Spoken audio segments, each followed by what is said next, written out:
नमस्कार दोस्तों, शिल्पश्री क्लासेस में आपका स्वागत है। जिंदगी में हर पल नए ख्वाब सजाते रहिए और उन्हें टूटने से पहले उन्हें असलियत का जामा पहनाते रहिए। बिल्कुल दोस्तों, यह पल बीत जाता है, इसकी यादें भले रह जाती हैं, लेकिन यह पल कभी भी लौट कर वापस नहीं आता। इसलिए हमें हर पल को जीना चाहिए, नए ख्वाब सजाने चाहिए और इन ख्वाबों को पूरा करने के लिए कड़ी मेहनत करनी चाहिए। आइए इन्हीं विचारों के साथ आज की कक्षा प्रारंभ करते हैं। आज का हमारा टॉपिक है वाक्य।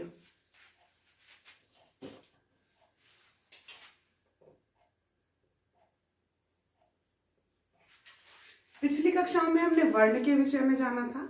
वर्ण से शब्द बनते हैं, फिर हमने शब्द के विषय में चर्चा की। ठीक है, उन्हीं शब्दों से वाक्य की रचना होती है। ठीक है, वर्ण भाषा की सबसे छोटी इकाई है। वर्णों से शब्दों का निर्माण होता है और शब्दों से वाक्य का निर्माण होता है। वाक्य के द्वारा ही हम अपने विचारों का आदान प्रदान कर सकते हैं। तो कह सकते हैं कि वाक्य भाषा की वह इकाई है। परिभाषा के रूप में आप कह सकते हैं कि वाक्य भाषा की वह इकाई है, भाषा की वह इकाई है जिससे मनुष्य विचारों का आदान प्रदान करता है।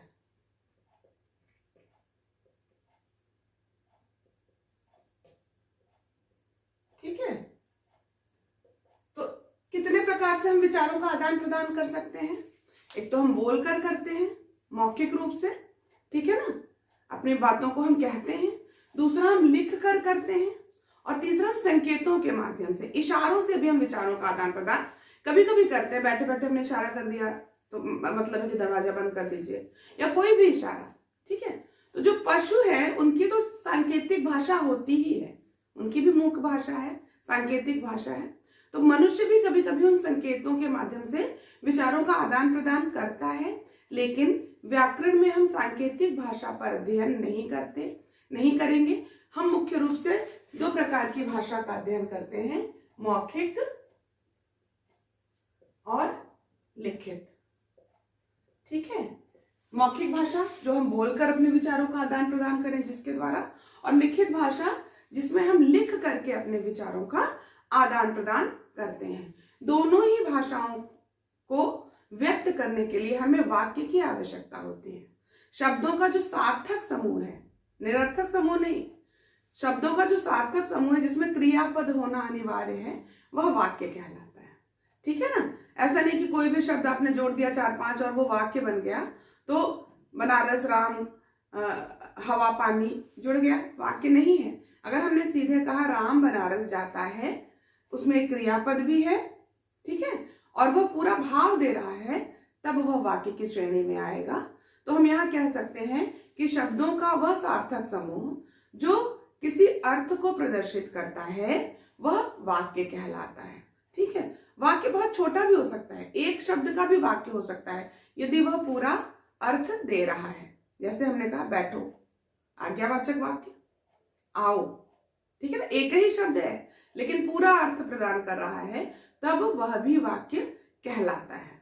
इस प्रकार हम कह सकते हैं जिस शब्दों के समूह से या जिस एक शब्द से भी, ठीक है, हमारे पूर्ण विचार, उस क्षण का जो पूर्ण विचार अभिव्यक्त हो रहा है, वह वाक्य कहलाता है। ठीक, तो वाक्य में मुख्य रूप से दो अंग होते हैं, उद्देश्य और विधेय। अंग्रेजी में जिसे आप सब्जेक्ट और प्रेडिकेट कहते हैं। ठीक है, हिंदी में वही उद्देश्य और विधेय है। ठीक है, उद्देश्य मतलब जिसके बारे में चर्चा हो रही है, जिसके विषय में बात हो रही है। ठीक है, और विधेय मतलब जो बात हो रही है।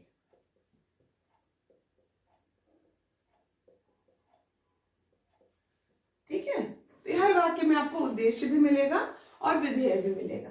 जैसे राम जाता है में राम उद्देश्य हो गया, जाता है विधेय हो गया। ठीक है, उद्देश्य के साथ साथ उद्देश्य का विस्तार भी जुड़ा होता है। जैसे हमने कहा राम के पिताजी जाते हैं, ठीक है, तो जाने का काम तो पिताजी कर रहे हैं, मुख्य रूप से उद्देश्य पिताजी हुए, लेकिन उद्देश्य का विस्तार में संबंध कारक से राम के पिताजी जुड़ा है, तो राम के पिताजी पूरा उद्देश्य हो गया, उद्देश्य का विस्तार से तो उद्देश्य हो गया और विधेय हो जाएगा जाते हैं। यानी जो भी लंबी सी जितनी भी बात उस वाक्य में कही गई है वो सब विधेय के अंतर्गत आता है। इस प्रकार हमने समझा कि वाक्य शब्दों का समूह है। एक बहुत इंपॉर्टेंट बात यहाँ पे और कहनी है कि जब शब्द वाक्य में प्रयुक्त होते हैं तो उनका नाम बदल जाता है। पता है आपको उसे क्या कहते हैं? हाँ, उसे पद कहते हैं। ठीक है, जब शब्द वाक्य में प्रयुक्त होता है तब वही शब्द पद कहलाता है। शब्द वही है, उसमें कोई अंतर नहीं है, लेकिन उसका नाम बदल गया। आपके भी कई नाम होते हैं, घर में आपको गोला, चिंटू और भी अनेक नामों से बुलाया जाता है, लेकिन यदि आप बाहर जाते हैं तो आपका नाम बदल जाता है। आप नए नाम से, स्कूल का नाम इसको आप कहते हैं ना, बाहर का नाम अलग होता है, सबका नहीं होता, लेकिन किसी किसी का दो नाम होते हैं। उसी प्रकार आप इसको यहाँ पे ले सकते हैं कि शब्द के भी दो नाम हैं। शब्द जब स्वतंत्र है तब वह शब्द है, जब जैसे ही वो वाक्य में प्रयुक्त हुआ तो वही शब्द पद बन गया, उसका नाम बदल गया, वह पद कहलाया। अब इस पद में परिवर्तन होता है लिंग वचन कारक के अनुसार। ठीक है, लिंग वचन कारक के अनुसार यह पद बदलता है, वह शब्द मूल रूप से अपना अस्तित्व बनाकर रख सकता है। ठीक है ना। अब हम देखेंगे वाक्य के भेद।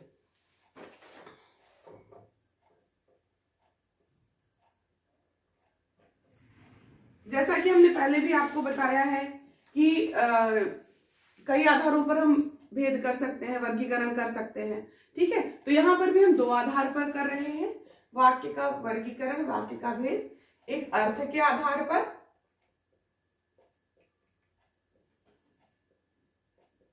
और दूसरा रचना के आधार पर, यानी कैसे वाक्य बने हैं।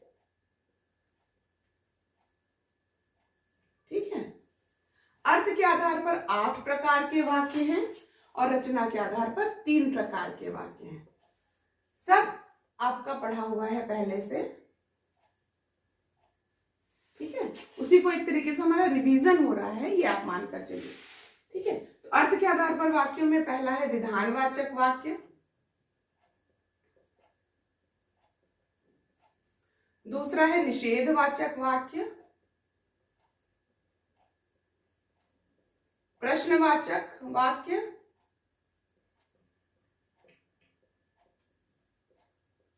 विस्मयादिबोधक वाक्य,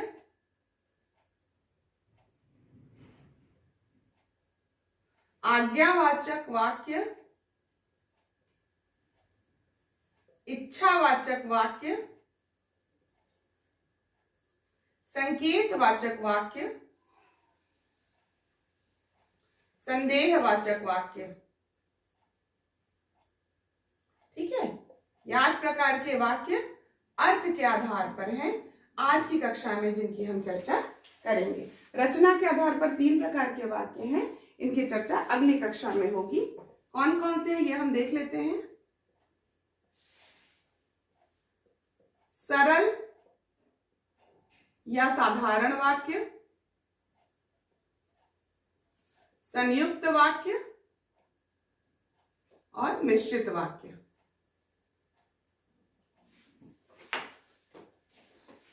ठीक है, इस प्रकार हमने देखा कि वाक्य का भेद 2 आधार पर किया जा सकता है। अर्थ के आधार पर 8 प्रकार के वाक्य हैं और रचना के आधार पर 3 प्रकार के वाक्य हैं। आज हम अर्थ के आधार पर वाक्य भेदों के विषय में जानते हैं।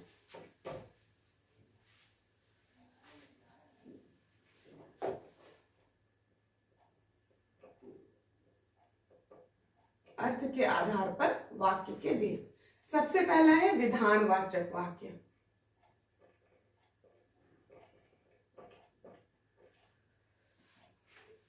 वह वाक्य जिससे किसी प्रकार की जानकारी प्राप्त होती है, सूचना मिलती है, पता चलता है कि यह हमारा देश है, हम भारत के नागरिक हैं, वह बनारस जा रहा है, वह इस कक्षा में पढ़ता है, वह सो रहा है, वह हंस रहा है ना। विधान हो किसी चीज का, यानी किसी बात के बारे में पता चले, जानकारी मिले, किसी विषय के बारे में, किसी सूचना के बारे में, किसी चीज का विधान होता है, तो वहां पे हम विधानवाचक वाक्य कहते हैं उसे। ठीक है ना। इस पर आप परिभाषा में लिख सकते हैं, जिससे किसी भी चीज की जानकारी मिले, जिससे जानकारी प्राप्त हो। शॉर्ट में आप लिख लीजिए अपनी कॉपी में, तो आपको याद करने में आसानी होगी, जिससे जानकारी प्राप्त हो। जैसे भारत एक देश है,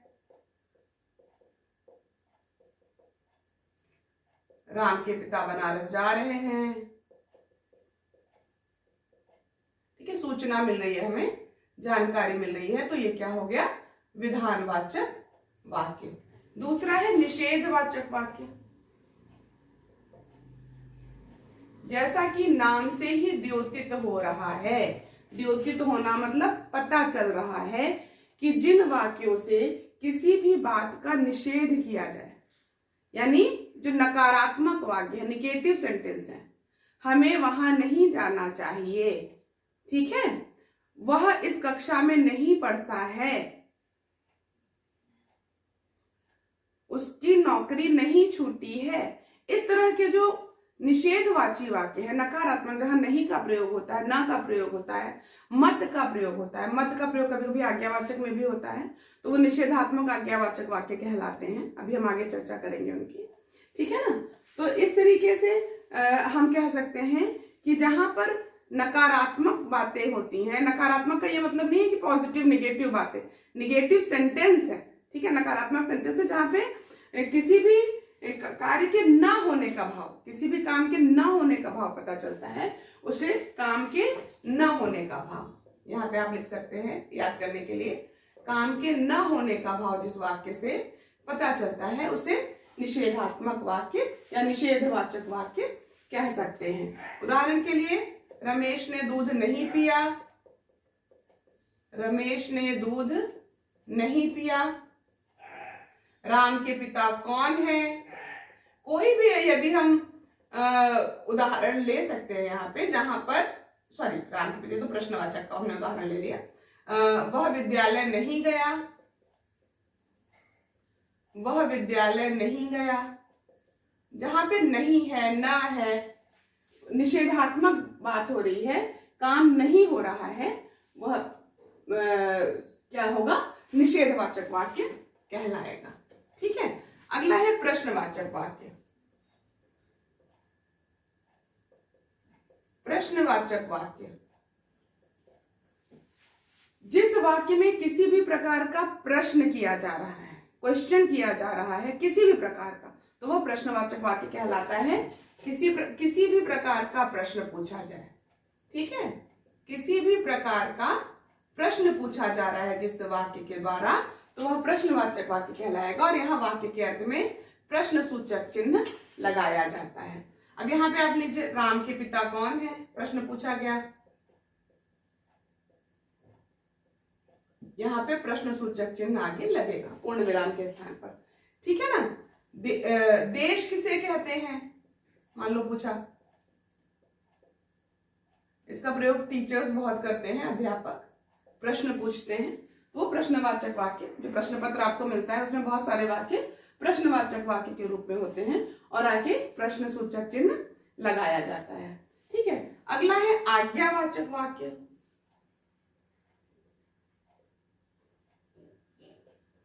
आज्ञावाचक वाक्य में जिसके द्वारा किसी प्रकार की आज्ञा दी जाए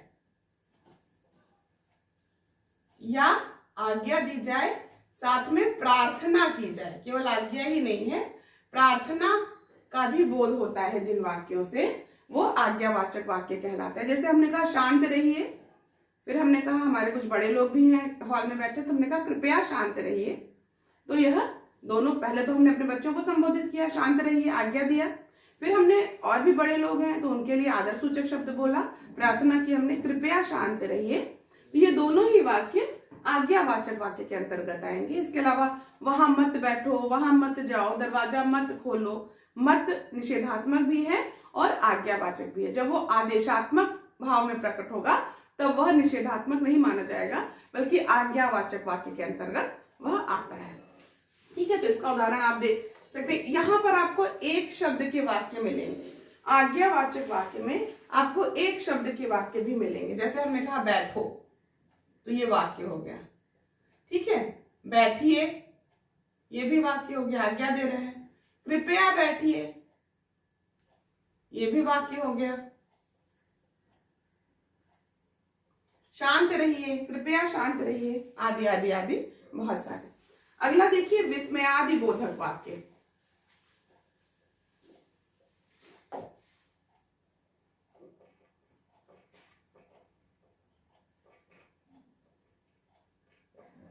जैसा कि नाम से ही पता चल रहा है, यहाँ पे विस्मय ने आश्चर्य का भाव प्रकट हो, साथ ही दुख का भाव प्रकट हो, शोक का भाव प्रकट हो, हर्ष का भाव प्रकट हो, है ना, खुशी का भाव प्रकट हो।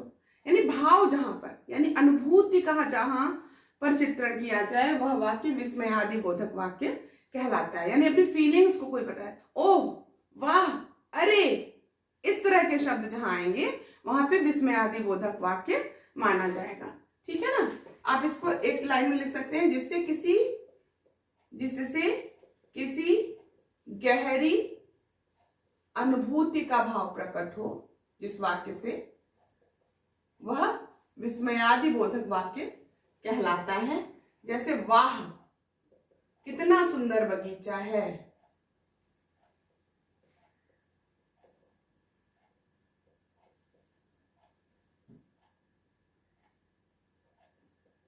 अरे, यह तुमने क्या किया।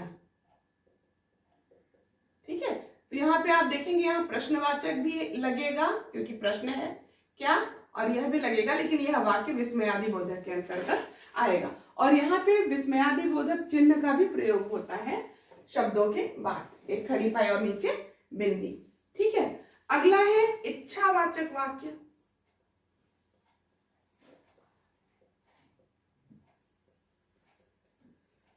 इसमें किसी इच्छा को, आकांक्षा को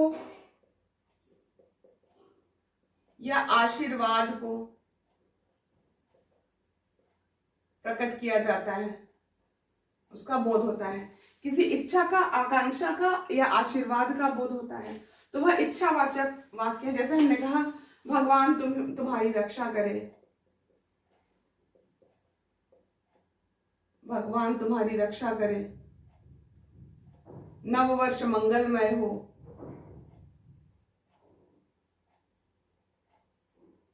ठीक है, तो हमारी इच्छा है कि भगवान तुम्हारी रक्षा करे, हमारा आशीर्वाद है कि आपका नववर्ष मंगलमय हो, जीते रहो, खुश रहो। इस तरह के जितने भी सेंटेंस हैं वो सब इच्छावाचक वाक्य के अंतर्गत आते हैं। ठीक है, अगला है संकेतवाचक वाक्य।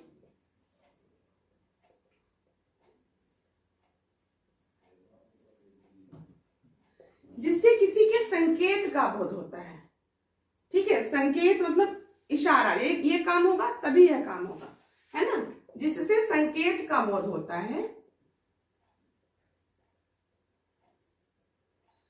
जैसे यदि मेहनत करोगे तभी पास होगे, यदि वर्षा होगी तभी फसल अच्छी होगी। ठीक है, या तभी सफलता मिलेगी, कुछ भी कह सकते हैं। यानी संकेत का भाव होता है जहां पे यदि मेहनत करोगे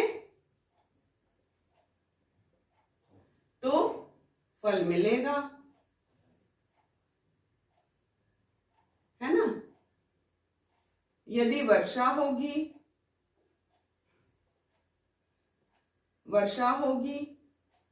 तो फसल अच्छी होगी।